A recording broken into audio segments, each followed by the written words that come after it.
3, baby, let's go. Longtime viewers should know the drill by now. It's time for my annual end-of-year tier list, where I rate the games I played this year on my patent-pending 6-tier scale. No, I didn't play all the games that came out this year. No, this is not limited to games that only came out this year. And no, I'm not reviewing literally every game I played this year, because what is there really to say about Call of Duty 2 and FIA European Truck Racing Championship, the fuck? These are the games I felt like talking about because I don't have enough time to do 20 different game reviews throughout the course of the year. I managed to squeeze 18 minutes out of Doug Flutie's Maximum Football. Just imagine how long a video on Baldur's Gate 3 would be. These reviews are short, but they try to encapsulate what I like and dislike about these games, and their placement on the tier list is determined by how highly I recommend them. So, without further ado, here is my 2023 list.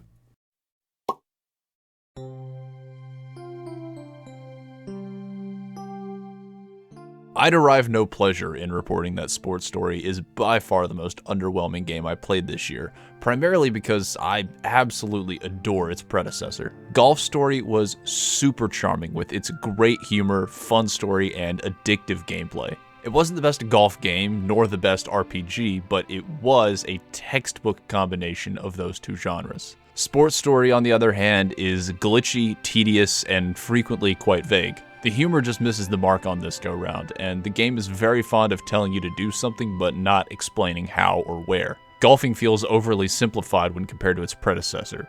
In fact, almost all of the sports are severely lacking in depth, to the point where most are little more than minigames. It's almost like the devs got tired of working on such an ambitious project and just said, fuck it, here you go.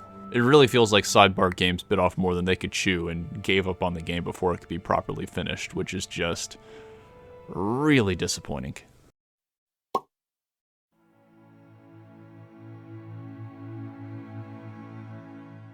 For a game so consistently praised as one of the PS4's defining titles, I found Horizon Zero Dawn to be surprisingly monotonous. Almost every decision this game makes seems to go against what it wants to be. Fighting dino robots is super cool, but not when combat feels weightless and unimpactful. It's very heavily story-driven, but that story is hampered by poor writing and excessive amounts of dialogue options, and generally drags down the pace of the game, which is the last thing you should be doing for an open-world title. Even the world itself, despite having an incredible setting and visuals, isn't all that fun to explore. Each area feels nearly identical to the next, and you're surprisingly limited in the ways you can traverse the map. Even just movement and animations themselves feel kinda clunky. Aside from the atmosphere, Horizon doesn't really have many strengths to play to, and really ends up feeling like just another open world game. Especially when you're released the same week as Breath of the Wild, man, that is some tough timing.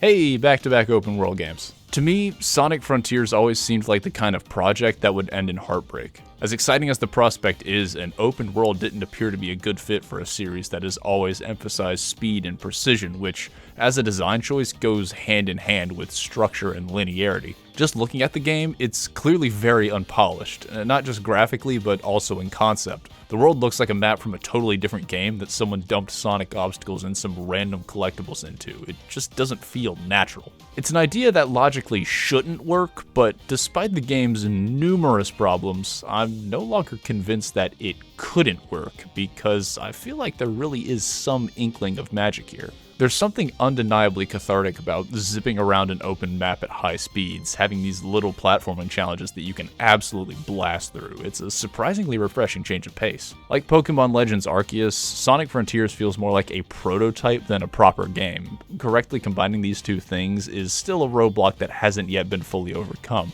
But if the Sonic team really does figure out how to craft an open world that feels custom made for Sonic, then I will be at the front of the line to buy that game. And maybe if they fix all the bugs. Oh, baby, it's oh, yeah!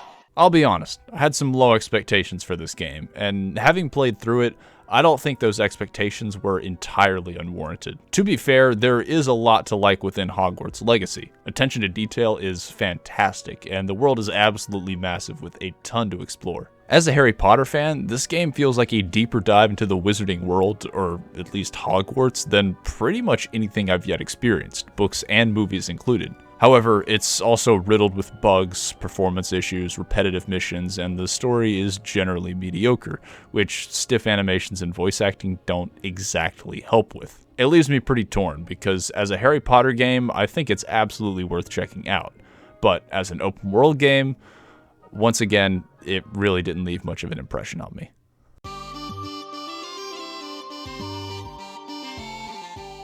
Alongside Sports Story, Curse to Golf was one of my most anticipated indie titles in recent memory.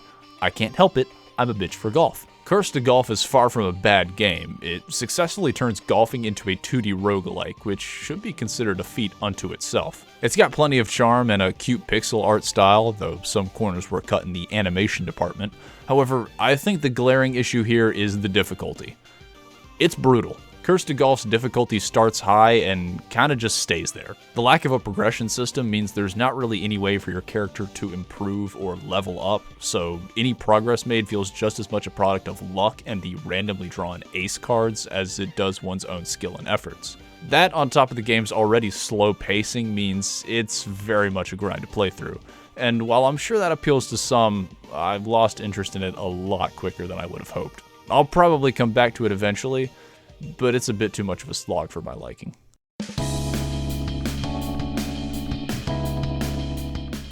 As it turns out, this is the canonical sequel to Persona 5, which surprised me considering Strikers is a spin-off title that implements warrior-style hack-and-slash combat. If anything, this game nails the style of Persona 5. The music, the presentation, the voice acting, it's all here. Furthermore, the quirks of Persona's turn-based combat ended up getting translated over pretty well, like a lot better than I thought they would. Sure, the story's not as big or robust as Persona 5, obviously, and I can't say I'd ever felt like I was playing the game correctly. I think I've realized I'm just not a huge Warriors fan. It seems like an odd choice to make such a fundamentally different game the canonical sequel, but whatever. At the very least, it's a decent way to introduce some fans to the Warriors franchise. It's not for me, but it is a solid enough title, and most importantly, it does feel worthy of the Persona name.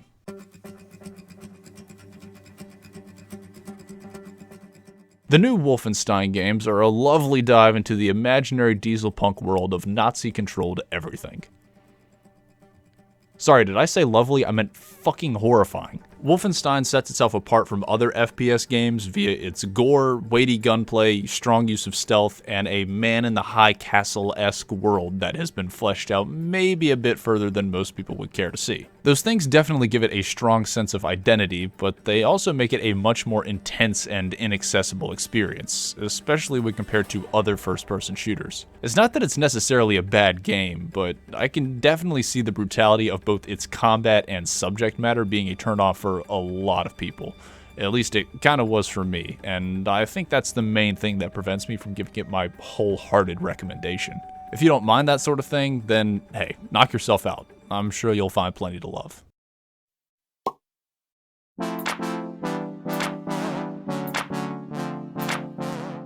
Ollie Ollie World is a skateboarding platformer that slaps you in the face with its awesome art direction and then holds your attention with gameplay that's the perfect blend of zen and challenging. There's a surprising amount of depth to this game and its trick system, but it does a good job of easing you in. You'll start out by performing an ollie here, a kickflip there, maybe grinding a rail or two on shorter, slower stages, and by the end you'll be able to combo through entire levels, performing tricks that I didn't even think were physically possible until I tried searching them up. The difficulty does start to ramp up a bit towards the end, especially if you're aiming to complete all optional objectives. True mastery requires more patience and dedication than I'm willing to provide, but despite that, its whimsy and replayability kept drawing me back in. It's easy to learn, difficult to master, and overall, a great platforming experience.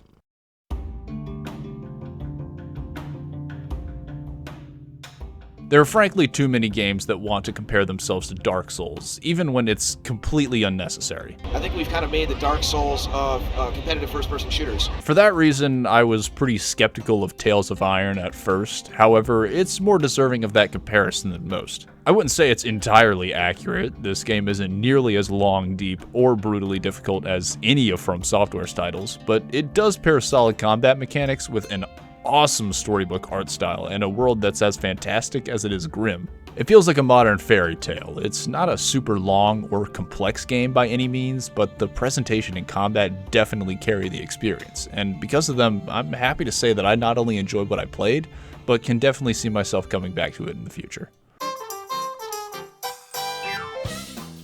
Without a doubt, this was definitely one of the most difficult titles to place on this year's tier list, because on one hand, 3D World for me has always been one of the most forgettable entries in the Super Mario series. I'm not saying that it's a bad game or poorly made or anything. I think it's a totally fine experience with solid music and level design, and the Switch version is great. It's just that as a game, it feels very lacking in personality and ambition, especially when compared to any other 3D Mario title. On the other hand, Bowser's Fury is a fantastic addition to the Mario canon. It's primarily based on the most recent 3D Mario games, taking 3D World style levels and placing them on an interconnected map with Odyssey-like objectives, essentially creating yet another take on the idea of a 3D Mario. It's got good replay value, though given its length and packaging, it's hard to tell if Nintendo views it as anything more than a simple side game. However, by putting these two together, even I'll admit that Nintendo has created a value-soaked package that's worthy of being included in anyone's Switch library, especially if you've never played 3D World due to not being one of God's chosen few. Even if I'm not quite as head over heels for it as others, it's still a good deal on two very decent games.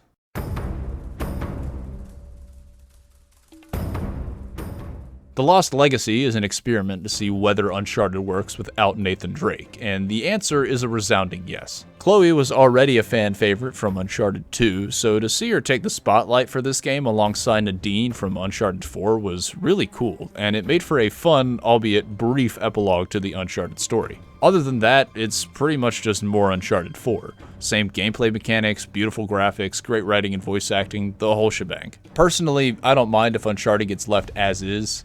I've definitely had my fix. However, if Naughty Dog does decide to continue the series, I feel this is as strong a direction as any to take it.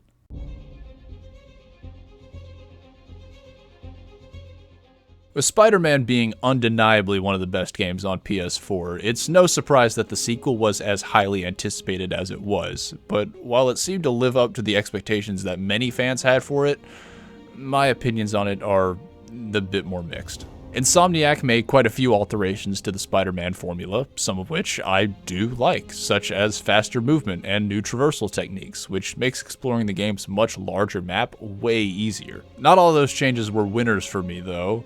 I like the idea of a lot of these combat abilities, but I don't know man, they just did not click with me. More importantly though, the story didn't grab me nearly as much as it did in the first game, and that's probably the biggest part of why I love the 2018 entry as much as I do. I don't mean to sound too critical of 2, I had a blast playing it, and it's a great way to rebound after Miles Morales, but I still prefer the original.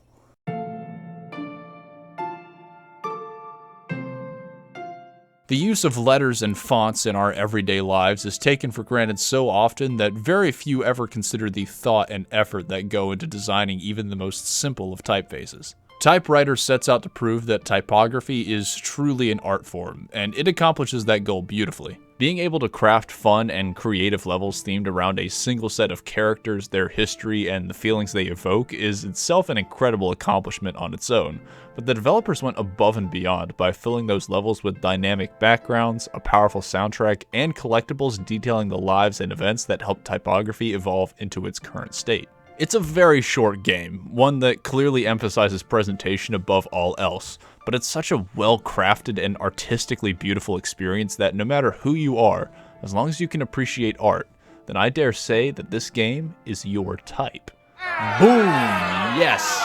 Yes! Yes! Thank you. Thank you. Thank you.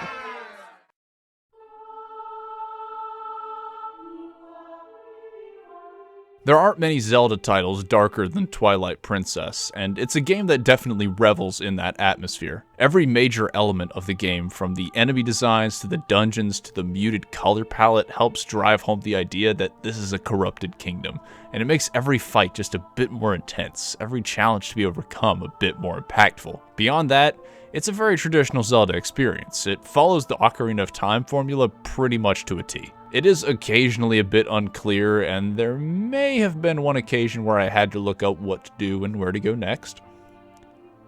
Okay, maybe more than once. The Wii's motion controls are also not my preferred way to play, though that's not really a knock against the game per se, just be careful of the platform you choose to play it on. It's an excellent entry in the Zelda series with plenty of its own style, even if it's not my favorite Zelda title. Hell, it's not even my favorite Zelda style game on this list.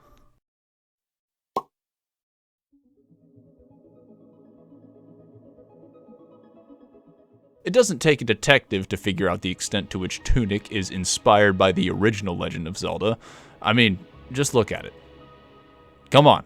It's every bit as cryptic as the NES entry. You start out with nothing, no tools, no directions, you can't even read the language, so like the original Zelda, a guidebook is practically a prerequisite for playing this game. However, that is where Tunic sets itself apart. Tunic's main collectibles are pages to a virtual instruction booklet containing information on everything, including controls, enemies, the world, its secrets, and so much more.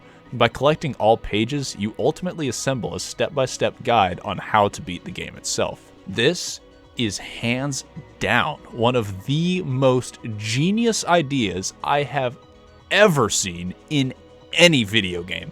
It modernizes what is already an all-time classic by addressing not only that game's biggest shortcoming, but a change that has occurred within the game industry in the time since, and solves that problem in a way that feels so unorthodox, and yet so perfectly implemented. And this game looks and sounds fucking beautiful. Go play Tunic.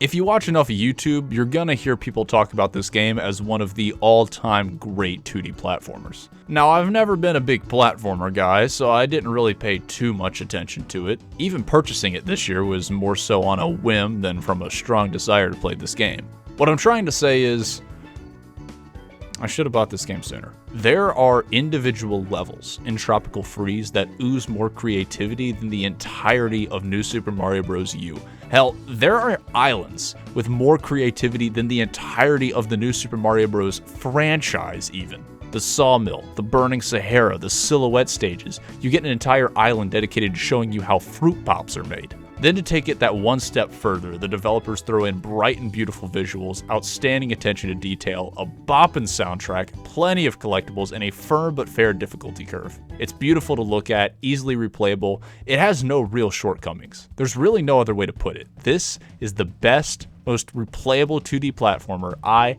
have ever had the joy of experiencing. Or at least it was. Super Mario Bros. Wonder is outstanding. That's it, full stop. The level of undiluted wackiness present here is unbelievable. I mean, they hit you with the singing piranha plants in the second level.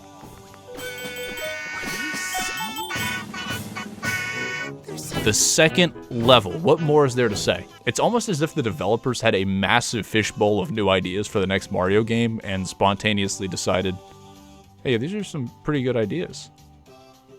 What if we just use all of them?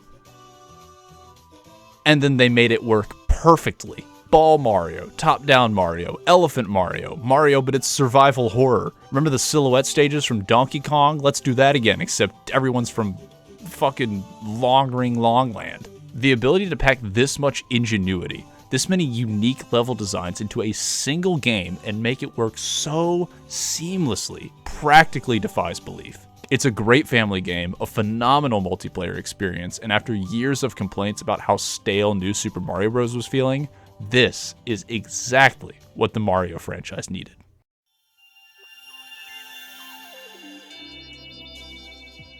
Pikmin is definitely one of Nintendo's stranger franchises, given the cute chibiness of it all, and what's especially bizarre about it is how that cuteness completely betrays the fact that this is an incredibly strategic game with plenty of darker elements, like Homicide. 4 is admittedly my first full Pikmin experience, but it's been a very solid one at that. It has a bit of a slow start, but once you get past it, there are so many beautiful areas, so many fun collectibles, so many strategic challenges to conquer. Night missions, Dandori battles, there's so much here. I was consistently surprised by how much this game keeps you on your toes, and the way it drives you to be better with its underlying tone of constant improvement. You can always be faster, you can always be more efficient. It's a very well-rounded experience that doesn't skip out on anything I can think of, and when combined with the charm and charisma that we've come to expect from this series, I get the distinct impression that this game was absolutely worth the wait for most fans. And I haven't even talked about Ochi yet. Oh my god, he's a good boy.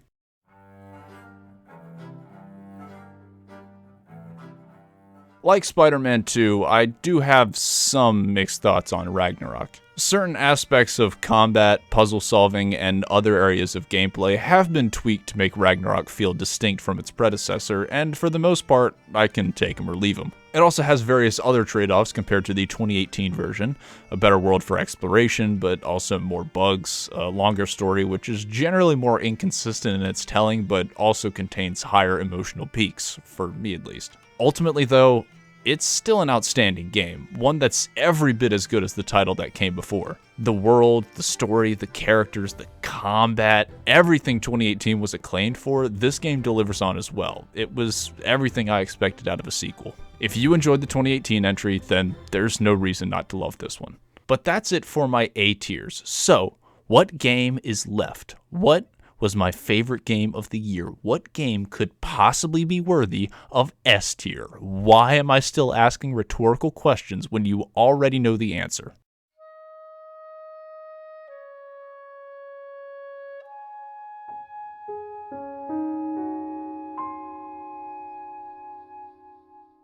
I waited 6 years for this game. In that time, I graduated high school, began college, started doing YouTube again, traveled the world, finished college, and all the while I waited patiently. My anticipation ever growing, and the influence of Breath of the Wild on the gaming industry becoming more and more apparent. Suddenly everyone wants to be open world. Pokemon is open world, Sonic is open world, Dark Souls is open world, Gacha is open world. Ubisoft tried to straight up clone Breath of the Wild and it still sucked because it's fucking Ubisoft. What else is it going to do? As we inched closer to release, all eyes were on Tears of the Kingdom to see if it could live up to its predecessor, and like everyone else, my expectations were as sky high as that initial reveal trailer. I don't think I can definitively say whether Tears of the Kingdom is better or worse than Breath of the Wild, be that subjectively, objectively, or what have you. What I can say is that it provided me with a passion, an obsession for a game that I have not felt in, about 6 years or so. Nintendo kept their cards close to their chest prior to release, and I think it paid off. The world is so much bigger than I anticipated. There's an unbelievable amount of new area to explore, and that's on top of a map where no location feels entirely identical to how it did before. Creating weapons, building vehicles, solving puzzles, fighting new enemies, there's so much fun to be had in this game that, like Breath of the Wild, fuels creativity like it's no one's business, but in ways that feel completely new and revolutionary. Is it perfect? Of course not. Writing and voice acting is still pretty mid, except now there's more of it, so that's lovely. Several new mechanics feel clumsily implemented, especially the Sage abilities, and if you didn't like the weapon breaking system in Breath of the Wild, then you are really not gonna like it here. But when I think of my time with this game, what comes to mind are the dozens upon dozens of hours spent floating between Sky Islands, revisiting old locations, hunting treasures, fulfilling quests, and falling back in love with a world that's so different from what I was previously familiar with. I simply cannot help it. This is not only my most anticipated game in years, but it had the audacity to be everything I could have wanted out of a sequel to one of my favorite games of all time. Tears of the Kingdom is my 2023 Game of the Year, and regardless of what my opinions on its competition end up being, I don't think that's a title that will be taken away from it.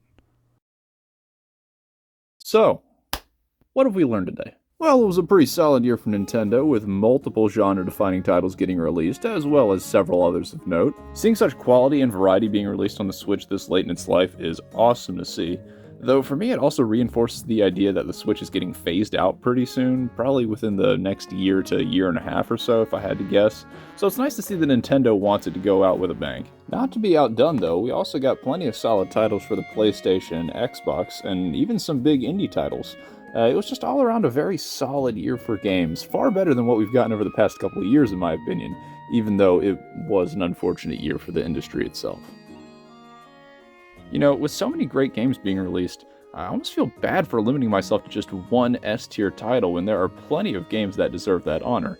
Though I guess it means the tier list needs just a bit more stratification. So allow me to introduce my new, never-before-seen triple S tier for the game I played this year that undeniably reigns above all others and is quite possibly the greatest game ever made. So, let me tell you guys a little bit about Doug Flutie's Maximum Football.